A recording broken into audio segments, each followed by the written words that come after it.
Assalamualaikum teman-teman, selamat berjumpa lagi dengan saya Nurrahman dan masih tetap di channel Nurrahman ya.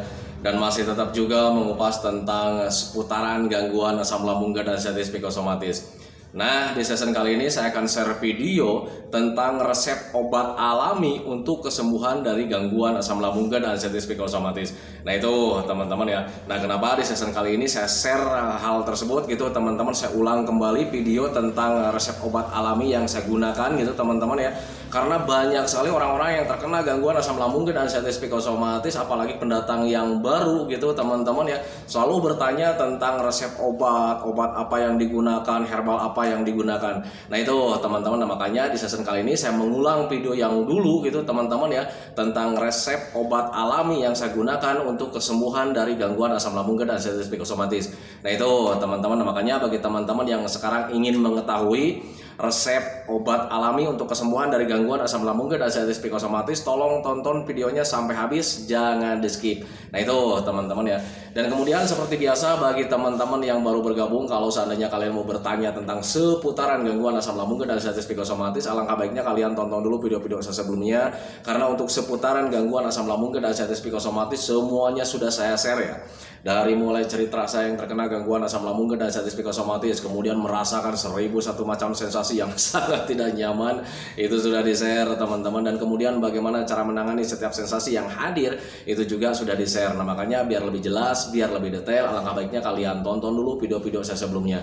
Nah itu teman-teman ya. Dan kemudian bagi teman-teman yang baru bergabung juga, seperti biasa juga, kalau seandainya kalian belum subscribe channelnya, mohon videonya itu di-subscribe dulu, karena untuk subscribe itu tidak memerlukan biaya, tidak memerlukan pendaftaran. Jadi subscribe itu adalah hal yang sangat mudah sekali bagi teman-teman lakukan ya. Jadi teman-teman itu cukup memijit saja tulisan subscribe, biar kenapa?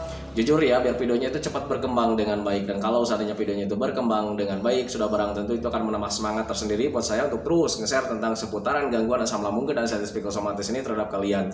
Kemudian yang lebih penting dan yang lebih utamanya, tekan juga tombol lonceng sama tombol like-nya ya, biar kalian itu dapat notifikasi atau pemberitahuan video saya yang terbaru, karena saya itu akan terus nge-share tentang seputaran gangguan asam lambung dan sensitif psikosomatis ini terhadap kalian, dengan tujuan semoga saja videonya itu menjadi wasilah atau jalan keluar bagi kalian yang sedang mengalami gangguan asam lambung dan sensitif psikosomatis hingga membaik ya, apalagi sampai sembuh total. Amin ya rabbal alamin. Ya minimal hanya memberikan motivasi saja, atau lebih minimalnya lagi hanya sekedar menemani kalian yang sekarang sedang merasakan tidak nyamannya dari gangguan asam lambung dan sensitif psikosomatis. Nah itu teman-teman ya. Nah kembali lagi ke topik utama teman-teman ya. Untuk orang-orang yang terkena gangguan asam lambung dan sensitif psikosomatis, pasti selalu bertanya-tanya tentang obatnya apa, herbalnya apa gitu teman-teman ya.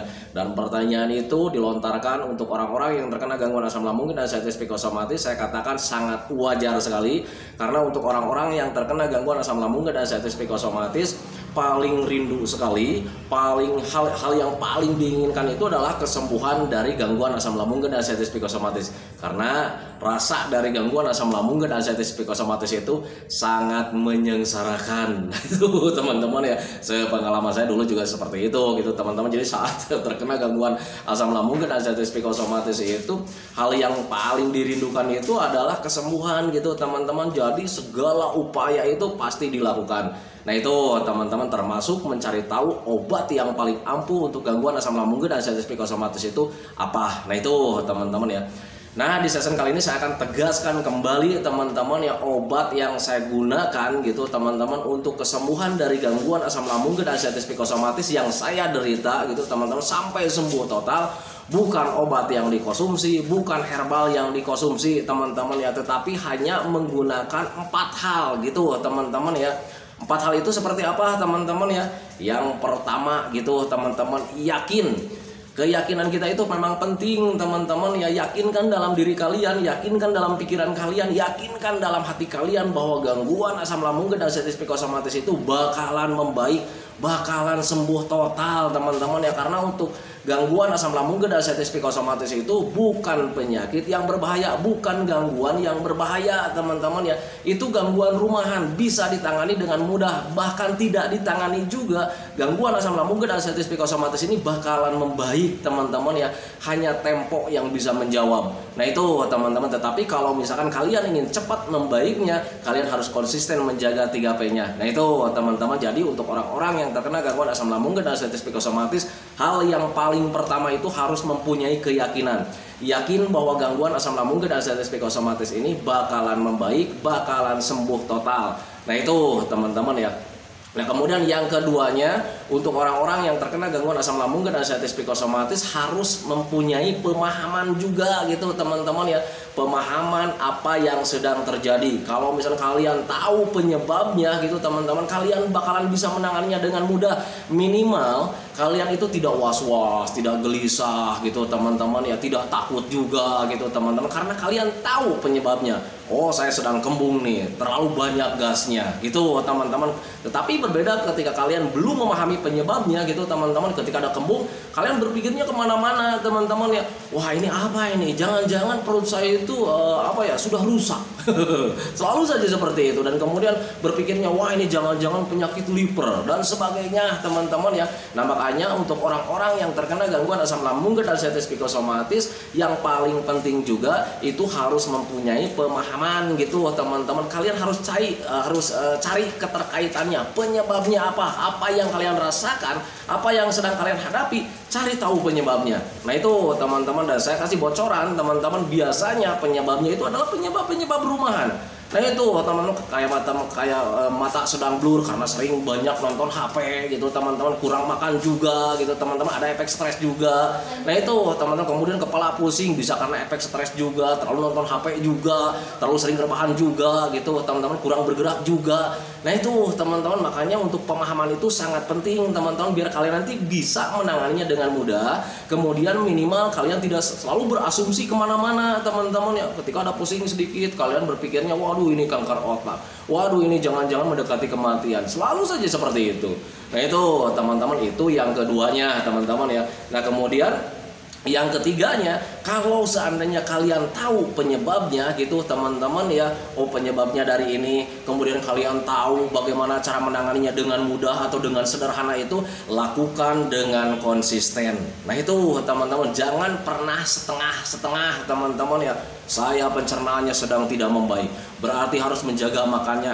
Lakukan itu dengan konsisten teman-teman, jangan mentang-mentang begini, wah ini tidak akan apa-apa nih, pencernaannya sedang tidak membaik nih, tapi kan ini bukan penyakit berbahaya katanya kan gitu ya. Sementara kalian mengkonsumsi makanan-makanan yang bisa memicu pencernaan kalian itu tidak membaik lagi. Nah itu teman-teman, hasil kalian selalu menderita seperti itu.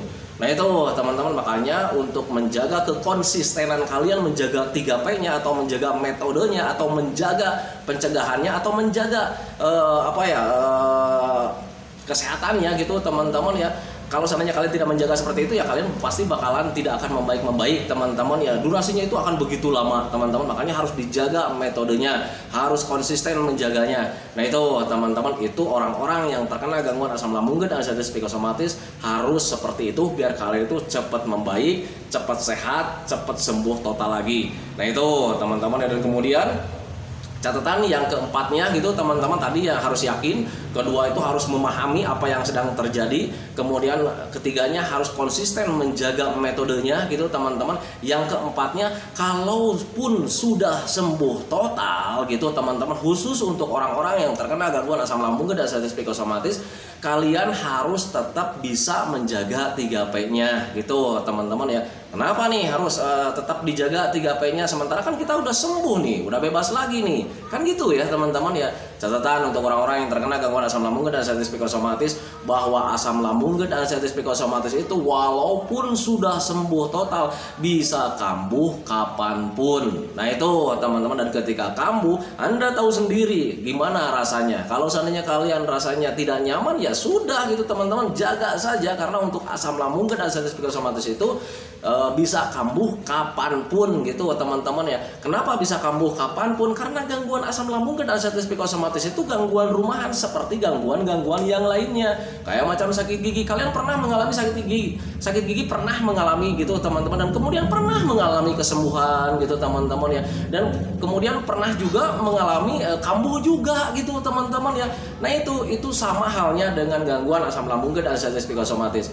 Kalian mungkin sudah sembuh gitu teman-teman ya, sudah sembuh karena sudah menjaga 3P-nya, mempunyai keyakinan juga gitu teman-teman ya, kemudian memahami juga apa yang sedang terjadi, yang sedang dirasakan gitu teman-teman ya. Nah tetapi kalau misal kalian tidak menjaga 3P-nya, pasti kalian bakalan kambuh lagi.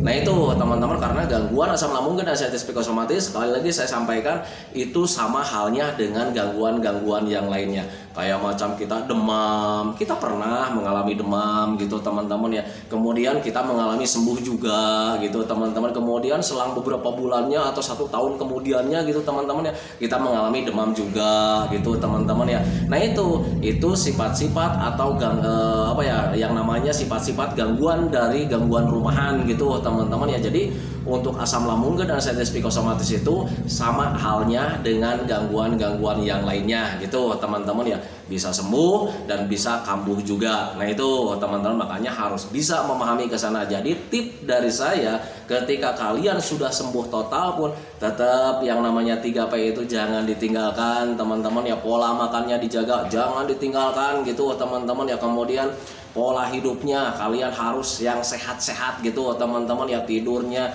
harus cukup, istirahatnya harus cukup gitu teman-teman, itu jangan ditinggalkan juga gitu teman-teman ya.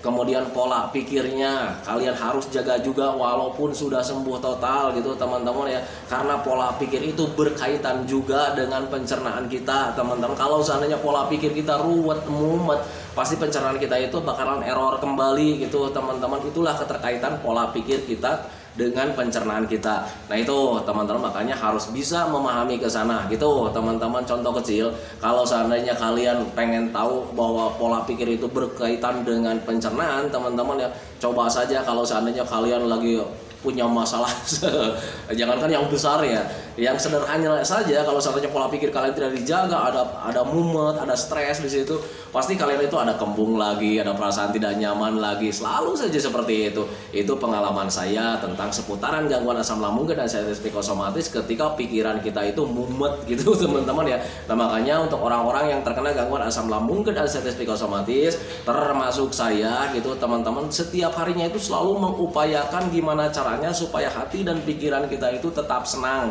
Nah itu teman-teman, untuk menghindari stres atau terlalu banyak pikiran gitu teman-teman. Karena ketika kita stres, terlalu banyak pikiran, walaupun kita menjaga pola makan gitu teman-teman ya, pasti pencernaan kita itu error kembali. Nah itu teman-teman, makanya harus bisa memahami ke sana. Nah itu teman-teman ya. Nah itu teman-teman ya, saya katakan sekali lagi, untuk orang-orang yang terkena gangguan asam lambung dan artritis psikosomatis gitu teman-teman, yang bertanya tentang masalah resep obat alami gitu teman-teman yang saya gunakan untuk kesembuhan dari gangguan asam lambung dan artritis psikosomatis, sekali lagi saya sampaikan, bukan obat yang saya konsumsi teman-teman ya, bukan herbal yang saya konsumsi teman-teman. Saya itu hanya menggunakan metode saja.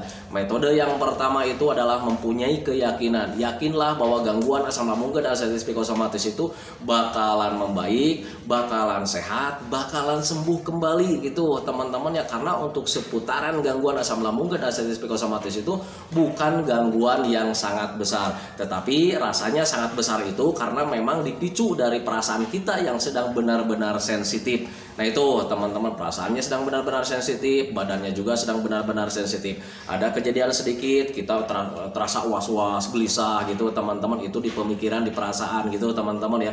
Untuk di badannya kita salah makan sedikit, ada perasaan kambuh gitu teman-teman ya. Nah makanya untuk orang-orang yang terkena gangguan asam lambung dan artritis psikosomatis, gangguan rumahan ini terasa besar itu karena memang kitanya sedang benar-benar sensitif, baik perasaannya atau pemikirannya gitu teman-teman, baik badannya juga lagi benar-benar sensitif. Nah itu teman-teman, makanya pahami saja bahwa kalian harus mempunyai keyakinan bahwa gangguan asam lambung dan sensitif psikosomatis itu tidak berbahaya, bisa ditangani dengan mudah secara rumahan gitu teman-teman, secara sederhana. Nah itu teman-teman, makanya harus yakin seyakin-yakinnya. Nah itu teman-teman, kemudian yang keduanya, kalian itu harus bisa memahami apa yang sedang terjadi gitu teman-teman. Jadi ketika sensasi hadir itu, kalian itu harus bisa memahami keterkaitannya, penyebabnya itu apa gitu teman-teman, biar kalian itu bisa menanganinya dengan mudah gitu teman-teman. Kemudian minimal kalian itu tidak berpikir kemana-mana, tidak berandai-andai ke hal-hal yang negatif teman-teman. Dan ketika kalian berpikir wajar,